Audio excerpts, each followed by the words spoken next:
It's all true. Like every night. Oh my God, you still have the baby football. People It's not a baby. It's a Hannity. Listen. Okay. You don't have an Ingraham football. This is a Hannity football. Okay, Hannity, people are begging us online to come up with a new shtick. I think you need to get it like a well, that's a up to you. Why don't you be smart, witty, and funny, and then I don't have to worry about it. No, how about a martini glass? We'll have a different drink every night. You know, it's so funny. People say, "Wow, you're like brother and sister. You guys." And I'm like, yeah, kind of. We've been fighting for only 20 years. Okay, pass me the stupid football. All right, Go. pass me the stupid football. Okay, ready? Pass it. Touchdown, Hannity. Oh, no, I won. Boom. Spike Have the a great football. show. All right, see ya. Good evening from Washington. I'm Laura Ingraham, and this is the Ingraham Angle. The FBI and Bob Mueller are caught playing fast and loose with the truth. Andy McCarthy is here to expose the details behind their outrageous double dealing. And also, why are the media so obsessed with John McCain's funeral plans? Wow, we're going to reveal it. Plus, the Kanye effect is growing. A pastor is now calling on African Americans to consider how illegal immigration is damaging their communities. He'll join us. In breaking just moments ago, a powerful New York Democrat forced to resign after shocking allegations of assault. We'll bring you all the details. But first, 3 women, 1 double standard. That's the focus of tonight's angle. Today, the First Lady announced her formal agenda for the remainder of her husband's time in office.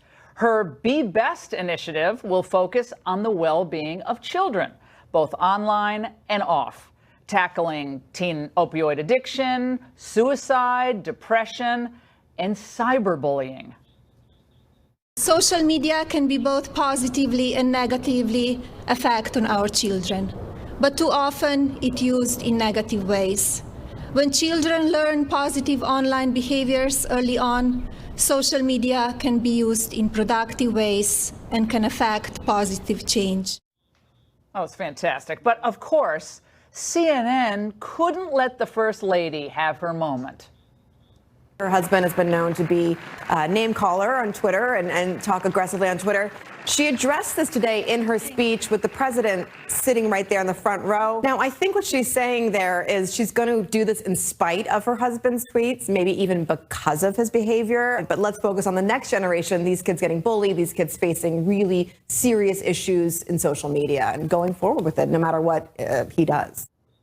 Yeah, she was doing the whole thing as an attack on her husband. Oh, my God, that's ridiculous. Let me get this straight. Where Michelle Obama was celebrated by the press and the celebrity set for her Let's Move initiative, Melania Trump's effort is treated skeptically before it even began. Yesterday, the Washington Post used the occasion to speculate on the Trumps' private relationship, including their sleeping arrangements, or whether they spend much time together at all. The obscene rumor mongering continued at today's White House briefing. There are persistent rumors that Mrs. Trump does not live in this White House and that she lives with her parents somewhere in the suburbs. What do you make of those rumors? I make of the fact that just when you think the Washington Post can't get things any more wrong, they do, and that is an outrageous and ridiculous claim. Now, I remember Michelle Obama being lauded for having different priorities from her husband and for being a strong, independent woman. But now that the Trumps occupy the White House, the press takes every opportunity to define the First Lady only through what they view as her husband's shortcomings.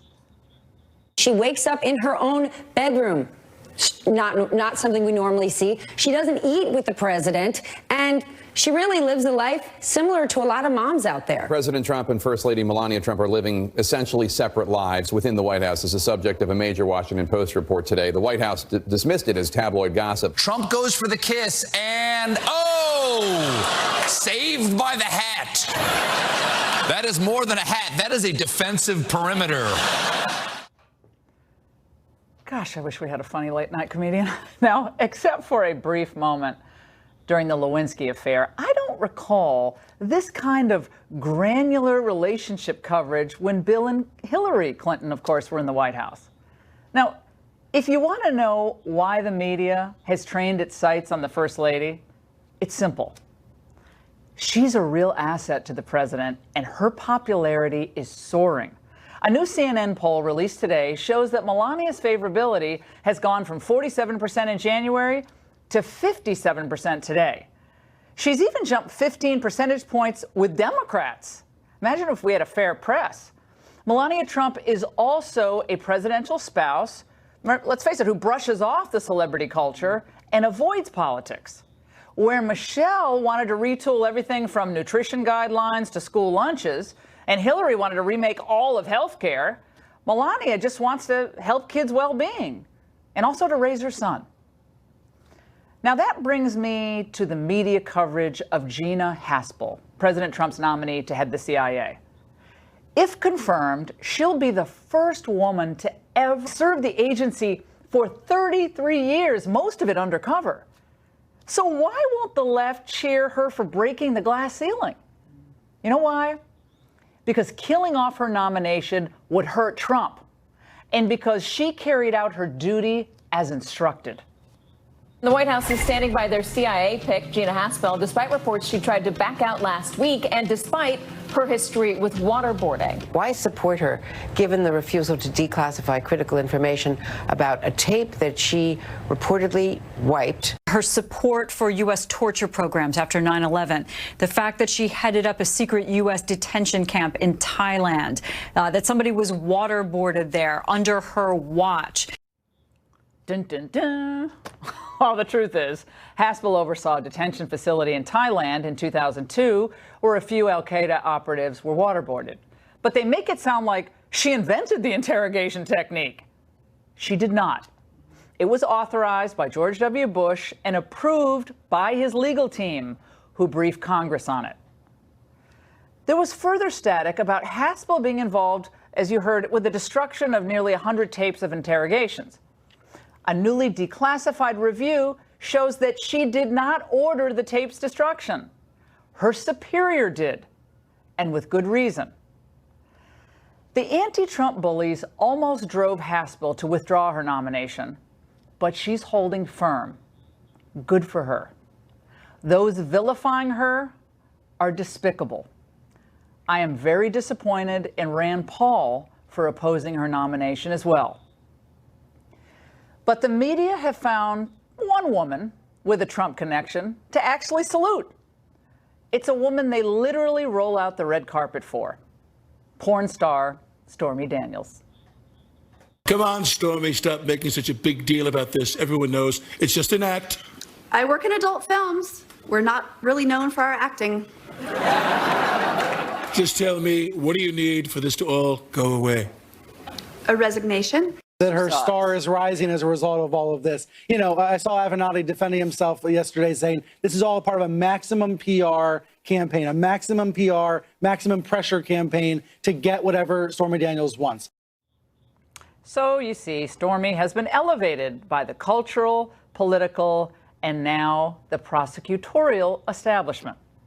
Now, it's amazing to watch the media disparage and attack women of real substance, while they laud a woman who spends most of her time hanging off a pole, half or completely naked. A porn star who's already signed a detailed letter, by the way, stating that she had no affair with Donald Trump. But now she's changed her story to sell tickets to her strip act. Her greatest accomplishment may be stripping the Mueller investigation of all credibility. So let the media applaud their darling of the moment. She's actually a good representative of what they've become. But for America, we're going to stick with substance and truly independent women. And that's the angle. Joining me now for reaction in New York is Tammy Bruce, who's the president of Independent Women's Voice and a Fox News contributor. Also in New York is Kathy Areu, a liberal analyst and publisher of Catalina magazine. And with me on set is Anita McBride, who was chief of staff to First Lady Laura Bush. Great to have all of you strong, independent, and smart women of substance on the show with me tonight. I want to start with you, Anita. I was so angered by what, first of all, they've done to Melania from the very beginning, ridiculing her accent, talking about how she's in prison. That's the meme, Free Melania. And now this, she rolls out this new initiative, and it's dismissed and denigrated before it even begins. Double standard? Absolutely. And I think it's great, number one, that you are covering this tonight, because she is a woman of substance. And I have to say, there's no question in my mind why the polls are in her favor. It's because people are beginning to see a lot more of her. She has beautifully represented us overseas as a graceful and gracious First Lady. Her first state dinner was flawless. And also, now we've seen her with children. She's authentic with children. She cares about them. You could see it. This was perfect. Initiative for her to talk about how we should everybody that touches the life of a child has a responsibility to help them lead a better life. That's what she talked about today. Kathy Rue, I want to go to you here because I've been hearing so much from women and more left of center women that it's time for women. It's the woman's moment. It's the Me Too moment. Of course, we're going to get to Schneiderman later, but we got the Me Too movement. We got women breaking glass ceilings everywhere. It's a good thing. Right. Here we have a first lady who has not really delved into politics. This is all new to her. Mm-hmm. She takes a while to, get her footing. She announces this initiative today, and what she's introduced with by the Washington Post is a story filled with anonymous sources claiming to know when the president and the first lady eat together, not eat together, and in the White House briefing room saying she doesn't even live at the White House. I mean, don't you think we'd know if the first lady didn't live at the White House? Your reaction to this? Well, I wrote for the Washington Post for over a decade, and we had great sources. Many of my sources were anonymous, and they were solid sources. And I stand by the Washington Post and their reporting. And the problem is, the irony is that she's going after cyber bullies. That's her initiative, and her husband is known as a cyber bully. So I think that's the problem with her initiative. It just so happens that the day she does it, he's tweeting angry tweets. So it's unfortunate because she is trying to do the right thing with this initiative, and he's almost like canceling it out. It's unfortunate okay. Yeah. It's unfortunate. You had to say it's unfortunate. Okay. Yeah. Michelle did the Let's Move initiative. Right. She got Congress she frankly really put the pressure on Congress to push this $5 billion initiative for school lunches. The thing was a total disaster. Okay, kids hated the lunches. They threw them away. They made videos about them. And you can get in on this, Tammy. Did you ever hear a member of the media criticize Michelle for a school lunch initiative that fell flat across the board? Was well-intentioned? I'm sure it was. We have to get rid of obesity. All that's good. On the substance, there wasn't even criticism of Michelle. It was all push-ups on Ellen and going on Fallon and on the cover of 50 million magazines, and she's most beautiful, that's fine. But come on. Well, from the double standard here is pathetic. I'm enraged by this. I think it's so unfair. Look, it was the legacy media was quiet. Talk radio talked about it. The blogosphere talked about it. The Town Hall of America talked about it, because it was those families, those homes where kids were coming home and we're not getting nutrition. It became a real negative problem. And then even when we recognized this, there was a refusal to adjust it. And so, that became, and look, she was involved in policy, a powerful advocate. And usually if you implement something that doesn't work, you might want to change it. But there was none of that. And here what we've got, and even just recently, Mrs. Obama complained again about women who voted for Donald Trump. Yeah, let's listen to that. We actually have this, Tammy. I want to play it for all three of you. Let's watch. Good. In light of this last election, I'm concerned about us as women and how we think about ourselves and about each other. What is going on in our heads where we let that happen? So I do wonder, what are young girls dreaming about if we're still there? Anita McBride, this is one more example of liberal women denigrating the choices of conservative women. So if we decide Donald Trump is the right person for the country at the time, a lot of different Republican choices, we support, then we're stupid, we're acting against self-interest, we're dumb, and I guess we're sexist. I mean, it's Michelle Obama's comment, no one will say it, but I'll say it, is offensive. It's offensive to women who don't agree with her liberal leftist worldview.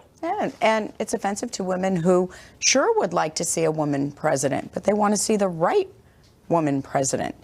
And we'll have that sometime in our lifetime. This was not the right time. This was not the right person. Didn't care about or project the issues that Americans, a lot of women like you and I, care about. Security and prosperity. That was first and foremost. Tammy. Yeah, if I may chime in here. As a feminist, as a woman who worked in this line for most of my adult life, it was supposed to be about, and we've achieved this, women thinking for themselves, making choices that were best for themselves and their families.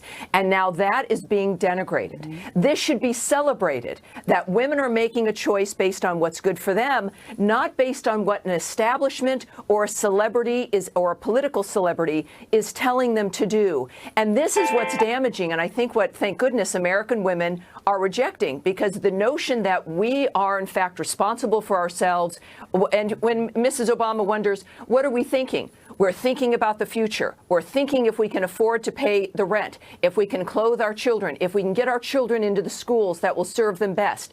These are the decisions we made. And with Donald Trump, we clearly made the right decision. So this is now what the modern feminist movement is about, and it's got to be embraced. And fortunately, it is with the Trumps in office. All right, it's a big country. We can all agree, disagree. It's fine. It's supposed to be pro-choice, except in politics, I guess. Speaking of double standards, by the way, I want you all to react here. As I said, the New York State's Attorney General, Democrat Eric Schneiderman, has resigned tonight.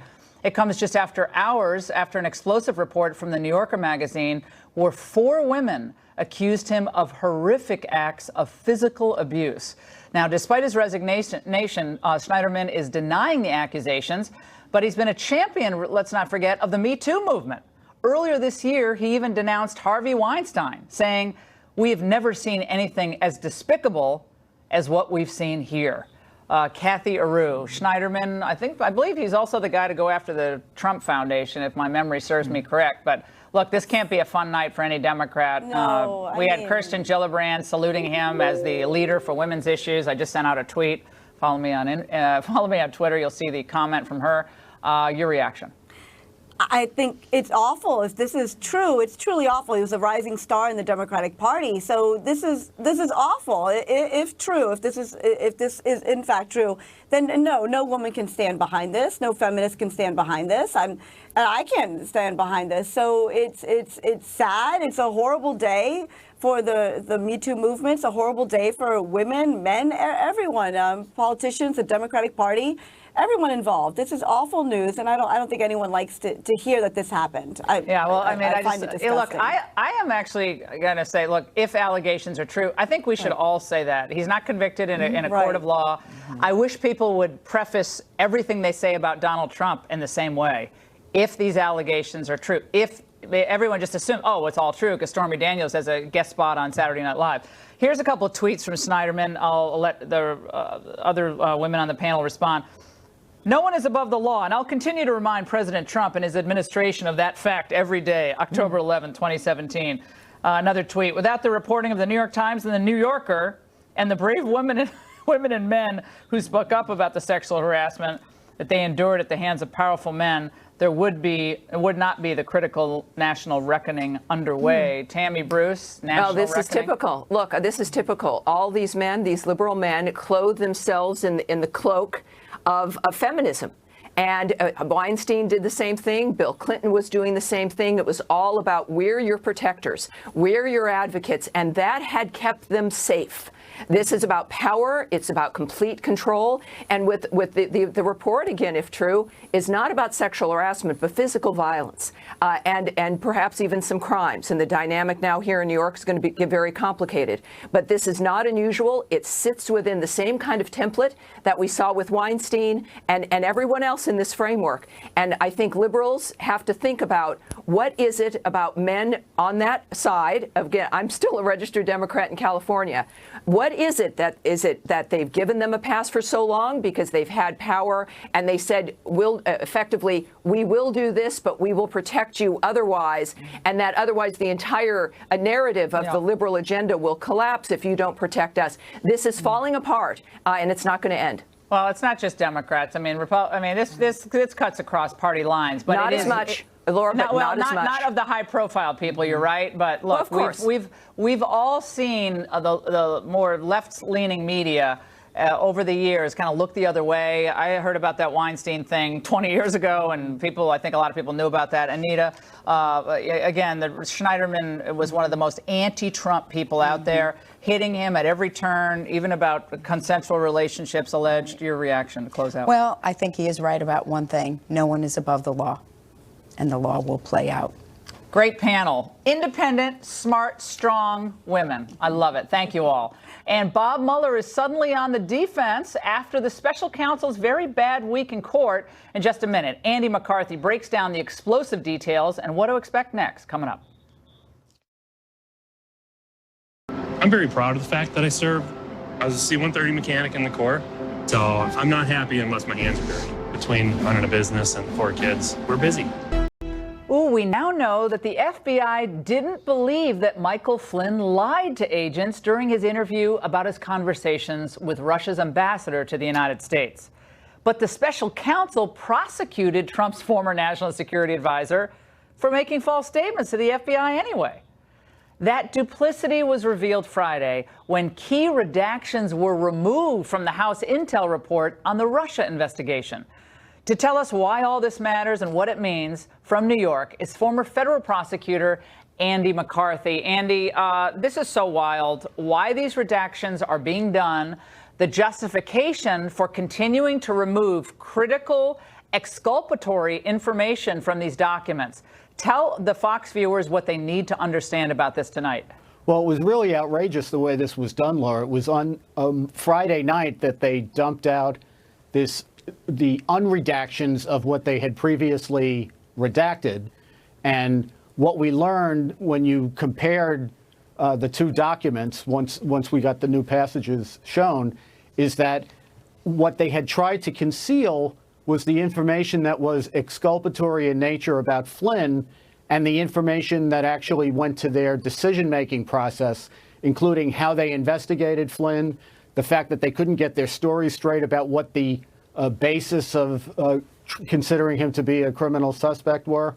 It's just really very depressing for somebody who is proud of having come from the Justice Department and working there for such a long time. I mean, some of the stuff they held back was actually public information that was out already, but they didn't want to put it in the context that it came up in the report because it calls into question the prosecution of Flynn. Yeah, so from the beginning, one could then surmise that the screws were turned on Flynn after he had those conversations with the Russian ambassador.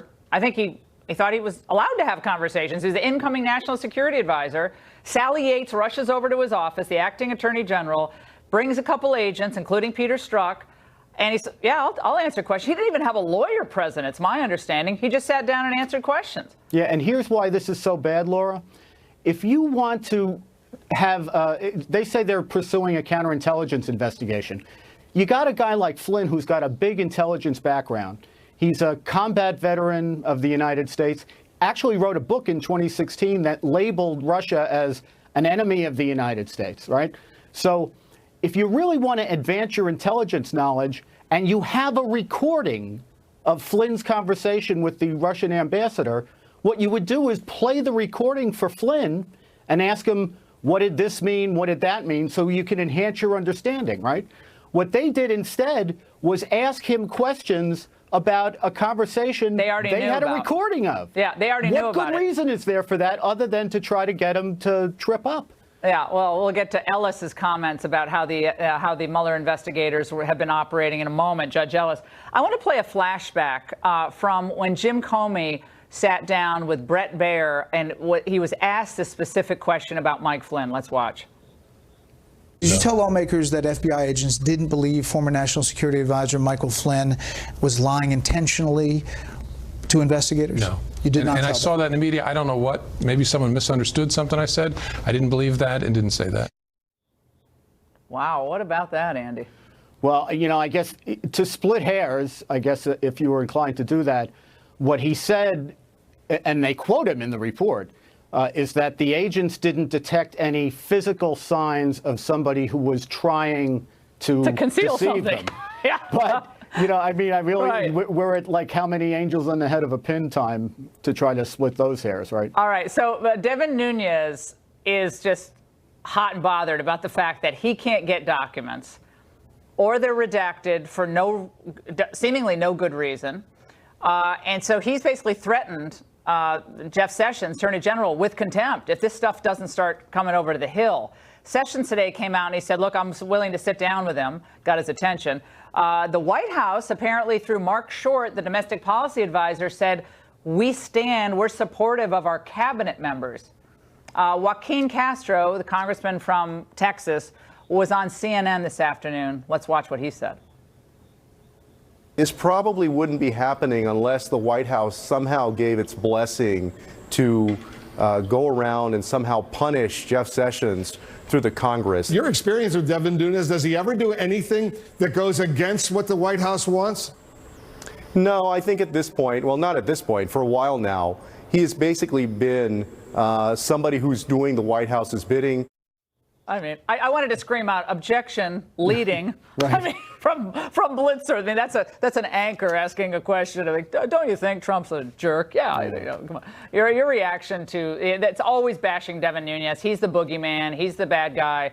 Meanwhile, they don't go to the substance of the problem here. Yeah, well, it's remarkable that, you know, here Nunes, I think, is actually doing the work of the people in terms of somebody having a check on what's gone on in these investigations. And it's appropriate that that be investigated. And it's just remarkable to me, right as we're looking at this report that has these redactions that are so ridiculous that even the Justice Department can't justify them. That's why they put them out. So you have to wonder, everything else that they're withholding, why are they withholding it? And yet they're attacking Nunes. You would think they would be attacking the people who were, you know, holding back the documents. The one fair criticism I think they make is that ultimately the president's in charge of the executive branch, and he's got to do, to my mind, he's got to do a lot more than tweet that he's angry that there's not enough cooperation. I think he needs to start giving people orders to cooperate. And finally, Judge Ellis, Eastern District of Virginia. You know him well. I know him well. No nonsense judge. Reagan appointee. He put this. He was pretty adamant on Friday with the special counsel's office that it seems like, you know, they don't really care about Manafort. They want to use Manafort to get Trump. Your reaction to that back and forth? Andy Napolitano said people are kind of exaggerating the importance of what happened on Friday. Well, they may be exaggerating the importance in the sense that I don't think the case against Manafort is going to disappear, even if the judge were to strike the indictment. I don't think he's about to do that. But my main reaction, Laura, is that I'm glad that finally the questions that we've been asking for a year about the special counsel's jurisdiction, about the noncompliance of the Justice Department with the regulations in choosing him, about the way this investigation has been conducted from soup to nuts. They've been able to ignore the peanut gallery, but this is a federal judge who's asking the same hard questions, and they have to deal with them. All right, everybody read Andy's great piece in National Review about this whole redaction, withholding of documents mess. Andy, thanks so much. Thanks, Laura. And up next, how John McCain's 11th hour Trump bashing is exposing the media, well, as a pack of two-faced opportunists. You're not going to want to believe this. You won't believe it. Stay there. It's time to pick a used car. I really don't want to get rid. The Atlantic in a piece during the 2008 presidential campaign titled McCain the Sellout, based on a fear that the candidate might govern as a conservative. And in a 2010 Vanity Fair piece headlined, The Man Who Never Was. McCain is called so desperate to keep his Senate seat that he, quote, repudiated his record, his principles, and even his maverick reputation, entrenching himself as the anti-Obama. We're here to talk about McCain. The man is James H. Warner. He was a POW with him during the Vietnam War. Jim was a POW for 6 years and also my old colleague in the Reagan administration, a former policy advisor to President Reagan. And Frank Luntz, esteemed pollster. He's going to show how the media have used McCain over the years to fit whatever narrative that they find convenient at the moment. It's great to see both of you. Jim, I want to talk to you first. First of all, it's great to see you. Long time. I was young. You were you were even more handsome back then, back in 1987, sharing an office together. That's before I took on the appearance of a homeless person. Oh, no. We like the whole, it's all cool here. Jim, look, you better than anyone know the experience that John McCain had in Vietnam. You've known him for a long, long time. I know you haven't seen him for a while. But does it surprise you that he at the end decided, he was going to make his funeral plans and make it explicit that Trump was not to be there? Yes, it does. But I don't know how far advanced this cancer is. But I know that I was told that it is very aggressive. And to say the things like he did about Sarah Palin, look, I was with him. I warmed up an audience for him the day after the convention in a little big rally north of Detroit. And he tried to introduce me to Sarah Palin. And we couldn't get near her because she was just mobbed by people. He was there at the convention when he introduced her, and he saw the electricity. I'll tell you how it affected us. We were up in a booth. I turned to my left. I was sitting next to Bud Day, the most decorated American warrior in all history. And Bud had tears in his eyes. He was so moved. And that's what the effect she had. So for him to be doing that, I'm not going to hold anything against John for what he says in the last year. I don't know how much this disease has affected him, but the John that I know was one of the greatest heroes I ever knew. I'm one of the finest men I ever knew. Frank Luntz, it is interesting to go back and see those headlines from all of the elite publications. John McCain, the sellout. John McCain, the phony fraud, all the things they said. But now he's hitting Trump. And, he's obviously been at odds with Trump on a number of policies, immigration, foreign policy, trade, to name a few. And now, not just because I think he's obviously suffering terribly. I've lost 3 friends to glioblastoma in the last few years. It's a horrific disease. But you see the ebb and flow of their relationship. Well, it happened in 2000 when he was running against W. It happened in 2008 with Mitt Romney. So this is nothing new. And John McCain understood how to use the press to his own advantage. It's one of the reasons why he's such a good politician. And by the way, I want you to know that it is an honor to sit next to you. And frankly, I feel the same way about any of these men. They suffered, truly suffered in prisoner of war. And it was Donald Trump, I don't know if you remember, who I was asking him questions in Iowa. And it was my interview where he said that John McCain's not a war hero. Now, he walked that back later on. But McCain and the press, it seems like a pretty good relationship. Well, this is what S.E. Cupp said today on, I believe it was CNN. Let's watch. He is not a sellout. And I think having President Trump, just because he's the president, come speak on his behalf or eulogize him or memorialize him would be selling out. And Senator McCain, I say this not just as his daughter's best friend, but as a Republican who supported him. Senator McCain is everything that President Trump is not. I have to say that somebody should have told Donald Trump before he said that about John. John was hit by a SAM, and he ejected, and his airplane was just disintegrating. One of the wings came off, and as soon as his chute opened, it broke the wing swung around, broke both of his arms and one of his legs. So I don't know how he was able to open up his Mae West, much less how he could swim. I have no idea how he survived in the lake, but I know that he could not possibly have done any resistance because he was helpless for several weeks after that. Bud Day had to take care of him. Bud Day had to feed him. Could you hear him where you were in the Hanoi Hilton? Could you? I lived with him for 2 years. Okay, in the same, but you were separated because you were there for 6 years and you were separated for a long time. Yeah, but in '71, there was a big uprising amongst us, and John McCain, even though Bud Day was a senior man in his cell, John McCain was credited with being the leader of that. And in fact, on March 19, they took 36 of us out. We honestly thought we were being taken out to be executed. And John McCain made a joke about it. Wow. A man who can volunteer to die for religious freedom. That's what it was. And make a joke about it is really a top guy in my, I mean, I hold him almost the same status as James Stockdale. Wow. Well, you know, to just hear these stories, Frank. And he wouldn't go home. They said to him, go home. Yeah. But because he wasn't in terms of being captured, he refused, and so they beat him for it. And those that are critical of him, because they don't like how he's voted on certain issues, who among us in this studio would give our legs, our arms, our body, our lives for the country? But he also said it's fine. He also said, I think at one time, like, well, I was a POW, but we can disagree. I mean, just because, like, there were a lot of, like, John Kerry was, you know, he served his country proudly on the Bronze Star of his.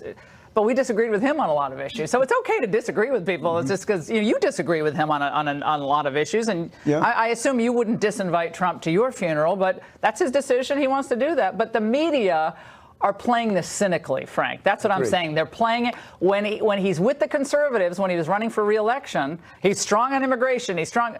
They were hitting him. But when he's hitting Trump, it's a different deal. I hope that he is still alive. I hope that he still gets a chance to see that in the end, in so many areas, not all, that he was right, that he was courageous, and that in the end, there is someone that we can say to our children, that is a role model. And think of how few role models we have today. No, I don't like what they said about Sarah Palin. I don't think that was necessary. And I think if you don't want Trump to be at your funeral, you can just say, you can make it known. I don't think you have to, like, write it in the book or whatever. I mean, look, you can do it. Everyone can do what they want, but, like, there's a way to get that message out without, But that's not his career. We should not judge him by those. Yeah, I say what he's saying right now. I can't. You know, it's. I don't know how much that disease has affected him, but I know it's the frontal lobes, and that's where you think. And by the way, Jim, when you were, because you showed me this book, you wrote a calculus book. Was that right? Yes. In 6 years. Analytic geometry, calculus, and differential You showed it to me equations. at the White House. I was like 23. I was like, I still don't understand calculus. You're writing this while you're a prisoner of war for like 100 pages on this tiny little book. And I tell that story all the time. Actually, it's now in the Marine Corps archives. You can go to Quantico and see them. Of course it is. You are amazing. I love you and I adore you. Frank, thank you for being with us. It's a great conversation. And God bless John McCain, his entire family. It is a brutal disease. We need to find a cure for all cancers, but glioblastoma is especially awful. And coming up, will Trump finally kill the Iran deal tomorrow? Wow. Victor Davis Hanson and Ian Bremmer tell us next.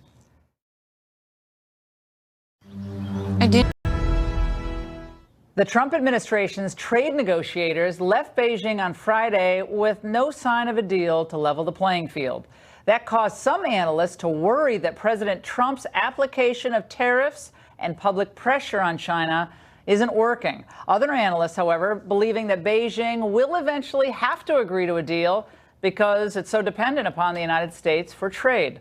Let's get a read on the negotiations from a National Review columnist, Victor Davis Hanson, of the Stanford Hoover Institute, and NYU professor Ian Bremmer, who's the author of the great new book, Us Versus Them.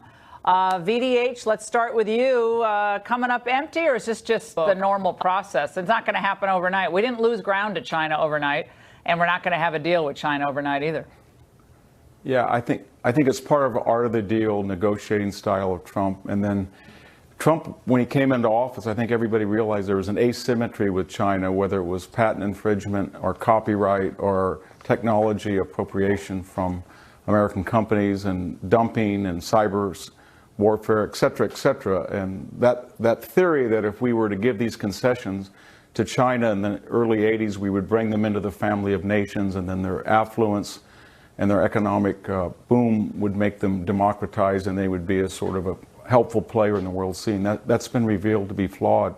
And I think it's sort of thematic of a lot of these asymmetrical, the Iran deal, the open borders, the NATO contributions that we thought what was normal really wasn't. It was predicated on the idea that we were so strong and powerful, we could always make concessions. And then in 2016, the people in between the coasts said, you know what, we don't want to make concessions because we're not as powerful, at least we aren't, and as affluent as you people who create these deals. So there's a domestic political element in all of these a negotiation that Trump has to be careful about. And it is interesting to see how Trump has shifted the debate on China.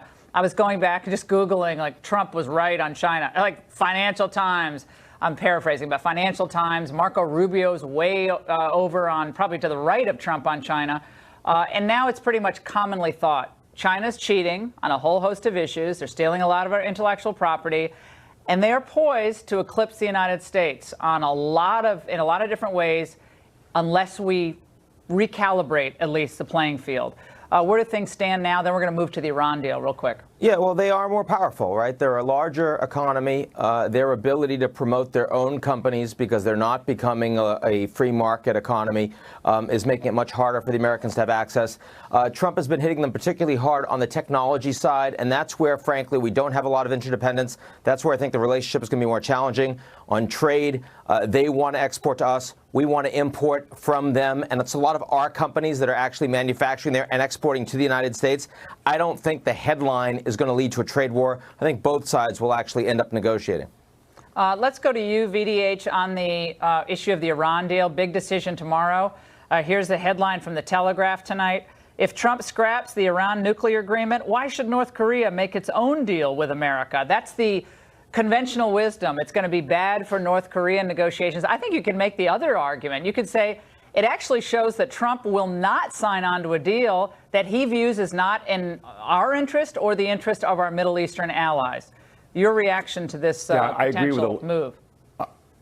I agree with the latter interpretation that North Korea will get a message that if it's not symmetrical, it's not going to stand the test of time. But more importantly, we shouldn't even be here, because that should have been a treaty, and Obama did not have the votes in the Congress, the Senate, and so he went around them. And the sad thing about it, they were bleeding about 125 to 150 billion a year from those really tough sanctions. I give Obama's administration credit for finally ratcheting it up.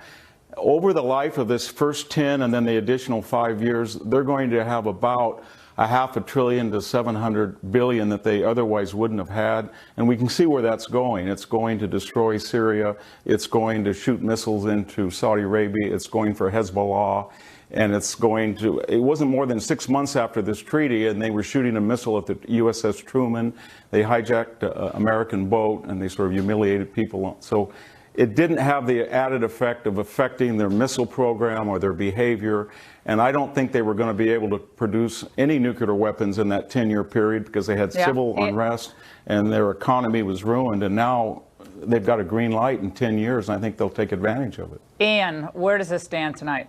Well, two things I would say. The first is that we know that all of America's allies in Europe strongly oppose the United States leaving by ourselves. The French and the German leaders were here asking Trump to give them some time so that they could try to come up with what would be a tougher deal against the Iranians. If I was advising Trump right now, I'd say, you know what? May 12th is your deadline. Say that you listen to the allies, give them 2 more months, and then if it turns out they don't come up with anything else, you say it's their fault. You listen to the allies, you have the ability to blame them. If they give you something better, then you're a hero, and you've also got better credibility in Iran. Also, one other point, Trump never brings up the fact that the one thing the Americans care about, not the Middle East, but they want oil prices down. And this deal is actually keeping them down. If he rips it up, prices going back up. That hurts the Americans. Fascinating. Guys, we'll be watching tomorrow. Thanks so much. Up next, the Kanye effect may be catching fire. Stay there.